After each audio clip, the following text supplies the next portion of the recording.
আপনারা জানেন যে যেই ঘটনাটাকে কেন্দ্র করে বাংলাদেশের বিভিন্ন সোশ্যাল মিডিয়া এবং জাতীয় আন্তর্জাতিক গণমাধ্যমে কিছু ঘটনার বিষয়ে আলোচনা তৈরি হয়েছে। তো পুলিশের কাজ হচ্ছে মামলা তদন্ত করা এবং তদন্ত করে এটা আদালতে পেশ করা। তো যেহেতু ঘটনাটি জাতীয় আন্তর্জাতিকভাবে এক ধরনের আলোচনার মধ্যে এসছে, সেই হিসাবে আমাদের মনে হয়েছে আমরা এটা প্রাথমিক তদন্তের একটা পর্যায়ে ইনিশিয়াল পর্যায়ে কিছু কথা আপনাদের মাধ্যমে জানানো প্রয়োজন বিধায় আমরা এটা আসছি। মামলাটি এখনও তদন্তাধীন, মামলা এখনও পুরোপুরি ক্লোজ করা যায়নি।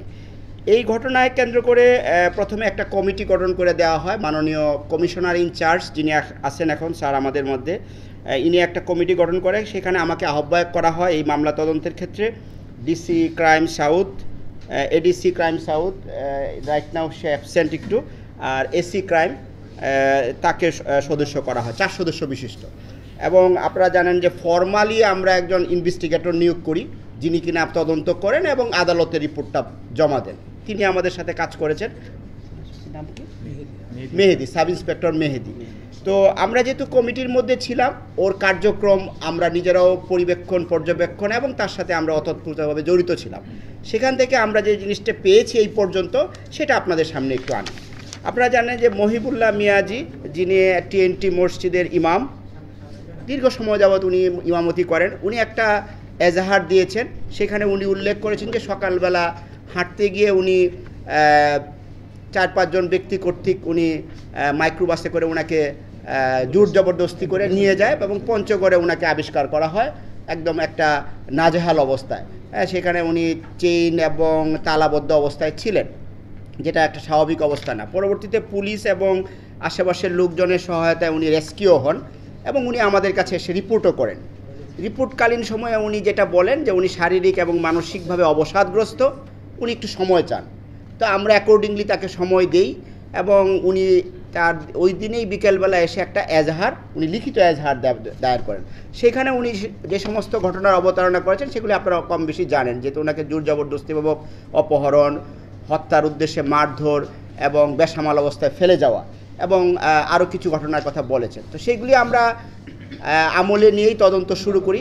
তদন্তের পর্যায়ে আমরা যে জিনিসটা জানতে পারি যে উনি আসলে সকালবেলা যখন হাঁটতে বের হন, উনি নিজেই একটা পর্যায়ে তার মধ্যে উনি ওনার বক্তব্য অনুযায়ী অবচেতনভাবে উনি মনে করেন যে তার আরও অনেক দূর এগিয়ে যাওয়া দরকার। তো এরকমভাবে করতে করতে উনি জয়দেবপুর চৌরাস্তায় আসেন এক পর্যায়ে, সিএনজি কোনো সময় অটো, এখান থেকে বাস যুগে উনি এসে যান আপনার কি বলে সুবানবাগ হয়ে গাবতলী থেকে উনি শ্যামলী পরিবহনের একটা টিকিট ক্রয় করেন। টিকিটের ক্রয় করে উনি পঞ্চগড়ের টিকিটটা কিনেন। তো পঞ্চগড়ের টিকিট কিনতে গিয়ে উনি বগুড়ার পেন্টাগন হোটেল, যেটা কিনা শেরপুর থানা সম্ভবত, না যদি ভুল না করি কোথাও, তো ওইখানে যে যাত্রা বিরতি করে সেইখানে উনি নেমে উনি অজু নামাজ করেন মাগরিবের টাইমে। তো এরপরে উনি পঞ্চগড়ে চলে যান। এরপরে ওখান থেকে উনি নিজেই হাঁটতে ওখানে যে পড়ে যান বা অবসাদগ্রস্ত হয়ে পড়েন এবং নিজে এই ধরনের অবস্থায় তাকে আবিষ্কার করেন। তো এইটা আমরা তথ্য প্রযুক্তি সহায়তা এবং সিসিটিভি ফুটেজ এবং একই সাথে যেই শ্যামলী পরিবহন, যেই বাসে উনি গিয়েছেন সেই পরিবহন কর্তৃপক্ষ এবং তার সাথে যে সমস্ত যাত্রীরা গমনাগমন করেছেন তাদের সাথে কথা বলে সিসিটিভি ফুটেজ বিশ্লেষণ করে এবং একই সাথে আপনারা জানেন যে এখন তথ্য প্রযুক্তির বদৌলতে অনেক কিছু চিহ্নিত করা যায়, এই সমস্ত কিছুর বিশ্লেষণ করে ওনার সামনে ওনাকে আমরা ডাকি। উনি যেহেতু ভিকটিম এবং বাদী, এখনও ওনাকে আমরা ডেকে এই জিনিসগুলি ওনার সামনে আমরা পেশ করি। উনি প্রথম দিকে কিছুটা জড়সড় থাকলেও পরবর্তীতে উনি বিষয়গুলি কবুল করেন যে হ্যাঁ আমি এইভাবে গিয়েছি, যেই বর্ণনাটুকু আপনাদেরকে আমি দিয়েছি এটা ওনার মুখ থেকেই কিন্তু পাওয়া। আর আমরা হচ্ছে যে প্রযুক্তির মাধ্যমে আমরা বলতে চেয়েছি যে আপনি যে বলছেন এজাহারে যে বক্তব্য যে আপনাকে নিয়ে গিয়েছে সেটার সত্যতা আমরা পাচ্ছি না। এই মোটামুটি এখন পর্যন্ত তদন্ত।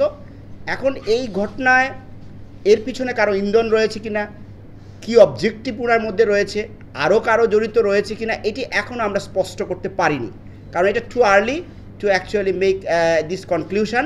সো আমরা চেষ্টা করছি যে পুরো বিষয়টা খতিয়ে দেখে ওনার বক্তব্যটা কতটুকু মানে সঠিক। উনি বারবারই একটা কথা বলছিলেন যে উনি শারীরিক অক্ষমতাকে দায়ী করেন, যে আমার শারীরিক কিছু সমস্যার কারণে, মানসিক কিছু সমস্যার কারণে আমি এই ঘটনাটা করেছি। কিন্তু স্টিল আমরা মনে করি জিনিসটা অবসকিউর, এখানে কারো ইন্ধন আছে কি নাই এটা আমাদের কাছে স্পষ্ট না। এই বিষয়গুলি পরবর্তীতে আপনাদেরকে স্পষ্ট করা হবে এবং যে সমস্ত প্রচলিত আইনে যেই প্রসিকিউশন প্রয়োজন আমরা এই অনুযায়ী তার বিরুদ্ধে অথবা আরও যদি কেউ যদি এটার মধ্যে থাকে ব্যবস্থা নেওয়া হবে।